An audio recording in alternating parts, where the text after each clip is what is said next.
How do vegan and vegetarian diets affect long-term health compared to omnivorous diets? Well, we have an update from the Adventist Health Study 2. This study includes 88,400 Seventh-day Adventists from across North America who were followed from as early as 2002 until as late as 2015. This is an interesting population to study because they tend to be much healthier than the general population. They also limit alcohol and smoking, and even the meat eaters tend to consume a pretty modest amount of meat. They found that at age 65, the vegetarians as a whole, which includes vegans, lacto-ovo-vegetarians who consume dairy and eggs, pescatarians who also consume fish, and semi-vegetarians who occasionally eat meat, had an 11% lower risk of dying during the study, which may have largely been driven by the vegetarian men who had a 19% lower risk compared to the omnivorous men. And the vegan men specifically had an impressive 28% lower risk compared to the omnivorous men.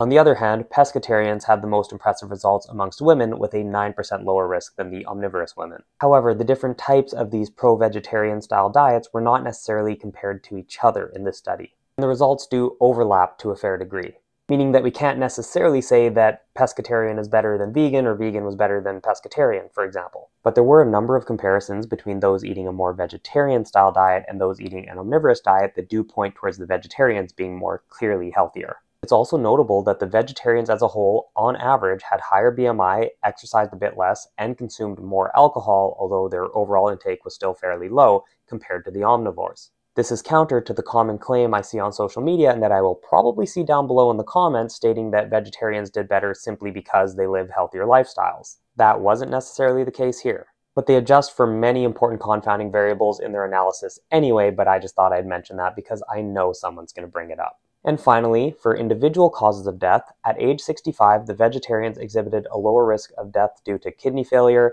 infectious disease, diabetes, and certain cardiovascular diseases with no clearly identifiable risks. At age 85, they also had a lower risk of dying due to kidney failure, diabetes, and certain cardiovascular diseases, including ischemic heart disease, but had a higher risk of dying due to stroke or dementia. Although the results for the latter outcomes were not statistically significant for vegans or pescatarians specifically, but it is within the realm of possibility. This may partly explain why the benefits of a vegetarian diet on all-cause mortality were more substantial at the lower ages and then more neutral at the higher ages. The authors do speculate about a number of potential reasons for this, including a low B12 status if they weren't supplementing appropriately, but we don't really have the data to look at that in this study.